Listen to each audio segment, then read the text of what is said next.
Assalamualaikum warahmatullahi wabarakatuh.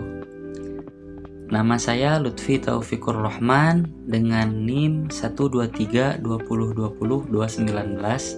kelas PAI 4F. Saya akan menjelaskan jawaban UAS mata kuliah Filsafat Ilmu. Pertanyaan yang pertama yaitu 3 aspek penting dalam filsafat ilmu. Yang pertama yaitu ada ontologi. Ontologi ini membahas tentang hakikat realitas atau apa yang ada. Dalam filsafat ilmu, ontologi berkaitan dengan objek yang diteliti oleh ilmu.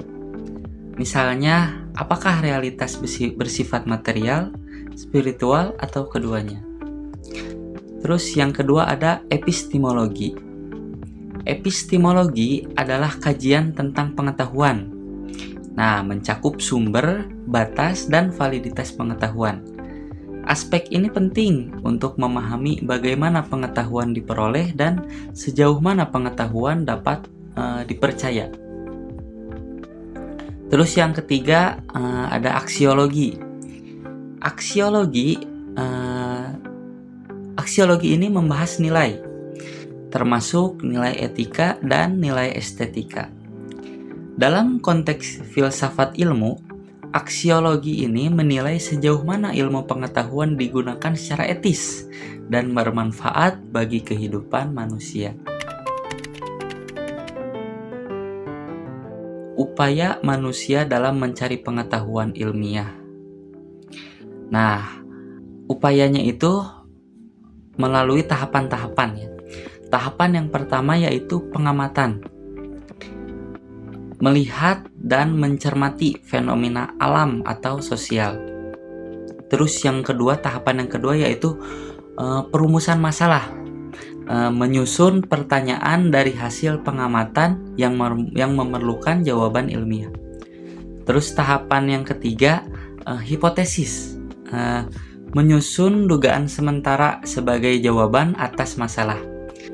Terus yang keempat tahapan yang keempat yaitu eksperimen atau pengujian. Itu menguji hipotesis melalui percobaan atau pengumpulan data. Selanjutnya yaitu tahapan yang kelima yaitu analisis data. Menyusun dan menafsirkan data untuk melihat apakah mendukung atau menolak hipotesis. Selanjutnya itu tahapan yang keenam yaitu menarik kesimpulan. Kesimpulan ini berdasarkan data dan analisis. Selanjutnya itu tahapan yang ketujuh yaitu publikasi dan verifikasi. Hasil ditinjau dan diuji oleh ilmuwan lain agar hasilnya diakui secara universal. Pertanyaan selanjutnya yaitu syarat pengetahuan ilmiah. Syarat pengetahuan ilmiah yaitu yang pertama objektif atau tidak dipengaruhi oleh subjektivitas peneliti. Terus yang kedua sistematis, terstruktur dan mengikuti prosedur ilmiah. Terus yang ketiga metodis menggunakan metode tertentu yang dapat diuji. Yang keempat yaitu universal, berlaku umum, tidak hanya dalam konteks lokal atau pribadi. Menurut saya, ilmu sebaiknya dikembangkan dengan tetap mempertimbangkan nilai, bukan bebas nilai sepenuhnya. Nah, alasannya itu, ilmu yang bebas nilai ini cenderung mengabaikan dimensi moral dan etika yang dapat menyebabkan penyalahgunaan ilmu, seperti senjata biologis atau eksploitasi data pribadi. Ilmu yang mempertimbangkan nilai akan memperlihatkan dampak sosial, lingkungan, dan kemanusiaan, sehingga hasil penelitiannya lebih bermanfaat dan bertanggung jawab. Dalam konteks keislaman, ilmu seharusnya menyatu dengan nilai-nilai tauhid, etika, dan kemaslahatan. Ilmu bukan sekedar alat eksplorasi dunia, tetapi juga menjadi sarana mendekatkan diri kepada Tuhan dan meningkatkan kesejahteraan umat manusia.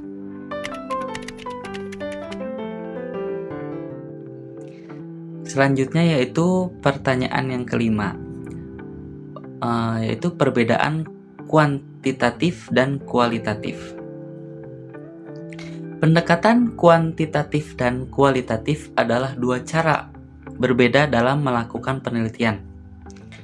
Pendekatan kuantitatif menggunakan angka dan data statistik.